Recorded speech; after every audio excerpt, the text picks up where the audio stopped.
공생애를 시작하기 전 예수님은 어떤 아이였고 어떤 청소년이었고 어떤 청년이었을까요? 성경은 그 시절의 예수님에 대해서 거의 침묵하고 있기 때문에 우리는 예수님의 모습을 그저 상상만 할 뿐입니다. 그런데 누가복음을 보면 예수님이 어떤 삶을 사셨는지를 엿볼 수 있는 한마디가 나옵니다. 예수는 지혜와 키가 자라가며 하나님과 사람에게 더욱 사랑스러워 가시더라라는 말씀입니다. 여기서 사랑스럽다는 표현이 나오는데 자칫 들으면 마치 그냥 인간적인 매력이 너무 많아서 사랑스럽다 이렇게 많은 사람들이 생각했다라고 오해할 수 있습니다. 그런데 여기서 사랑스러워 가시더라라는 말은 사랑을 받으셨다라는 단어입니다. 예수님의 삶을 구체적으로 알 수는 없지만 분명 그 삶은 하나님이 보시기에 또 사람이 보기에 모두 사랑을 받을 만한 모습이었다는 것입니다. 여러분, 예수님은 30대가 될 때까지 산에 올라가셔서 돌을 닦고 내려오신 것이 아닙니다. 사람들과 함께 사셨습니다. 함께 밥을 먹고 함께 웃고 울고 함께 일하며 땀을 흘리고 교제를 나누고 영혼을 사랑하고 그 영혼에게 사랑받고 예수님은 자기에게 맡겨진 영혼들을 사랑하시되 끝까지 사랑하셨다라고 성경은 기록하고 있죠. 그런데 이전 한국 교회에서는 예수님의 이런 부분을 간과할 때가 참 많이 있었습니다.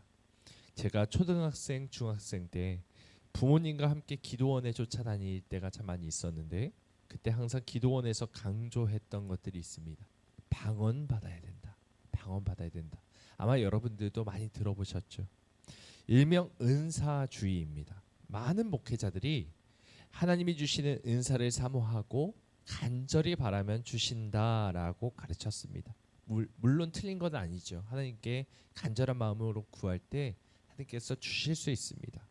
그래서 저를 포함해서 많은 사람들이 이 방언을 받기 위해서 애를 많이 썼습니다. 혀를 꼬기도 하고 계속 같은 말을 반복하기도 하고 여러 가지 방법으로 방언 받으려고 노력을 했습니다.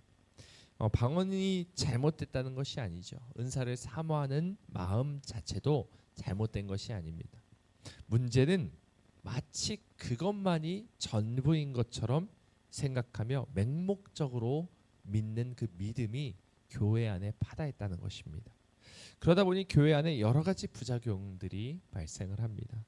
매일같이 산에 올라가고 기도원에 들어가고 신령한 은사를 받기를 사모하는데 내 곁에 있는 정작 내 곁에 있는 영혼들에 대한 관심이 없고 사랑과 긍휼의 마음이 없는 경우가 참 많이 있었습니다.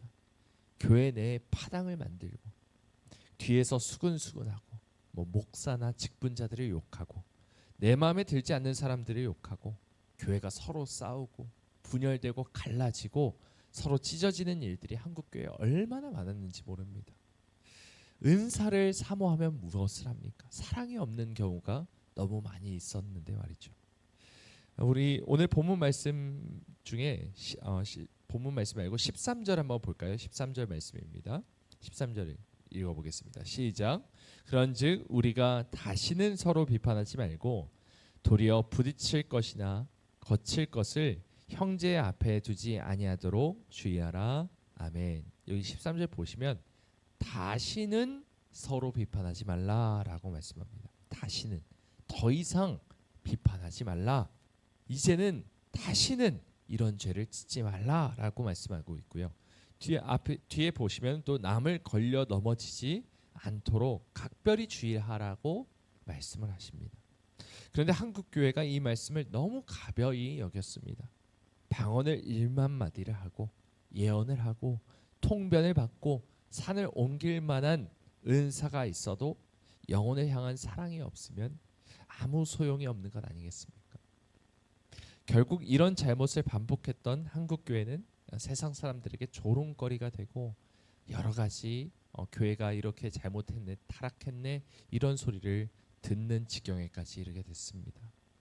여러분, 그런 이 자리에 계시는 우리는 어떻습니까? 믿음이 연약한 지체들을 위해서 긍휼한 마음을 갖고 사랑의 마음을 갖고 기도하고 계십니까?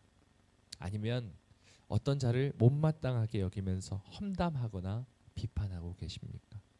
나와 마음이 맞지 않는 자가 있을 때 우리는 어떻게 반응하고 그 사람에게 어떤 생각과 말과 행동을 합니까? 여러분, 사랑받을 자격 없는 무익한 나를 아무 조건 없이 사랑하신 예수님을 생각해 보십시오. 우리가 아직 죄인 되었을 때, 우리가 아직 하나님과 원수 되었을 때 나를 사랑하시고 나를 위해 자신의 목숨을 버리신 것이 예수님이십니다.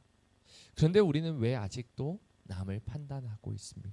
왜 아직도 마음의 응어리를 풀지 않고 용서하지 못합니까? 나는 사랑받아도 되는데 남은 안 된다는 마음은 과연 누구로부터 온 것일까요? 우리 함께 다시 한번 본문 말씀인 18절 19절 말씀 이러한 생각을 가지면서 다시 한번 읽어보겠습니다. 18, 19절입니다. 시작. 이로써 그리스도를 섬기는 자는 하나님을 기쁘시게 하며 사람에게도 칭찬을 받느니라. 그러므로 우리가 화평의 일과 서로 덕을 세우는 일을 힘쓰나니 아멘. 여러분, 우리가 그리스도인이라면, 우리가 예수님께 사랑받은 자라면, 우리가 예수님을 따르는 제자라고 우리 스스로를 생각한다면 예수님께서 그렇게 사셨던 것처럼 하나님을 기쁘시게 할 뿐만 아니라 사람들에게도 사랑을 받고 칭찬을 받는 삶을 사는 것이 마땅한 줄 믿습니다. 여러분, 오늘도 내 곁에 붙여주신 영혼들을 진심으로 사랑할 수 있도록 그리스도의 마음을 부어달라고 기도하는 우리 모두가 되길 원합니다. 화평의 일과 서로 덕을 세우는 일에 힘쓰는 우리 모두가 되길 원합니다. 오늘도 예수님이 주신 사랑을 흘려보내는 축복의 통로로서 살아내시는 저와 여러분 모두가 되시길 주님의 이름으로 축원합니다.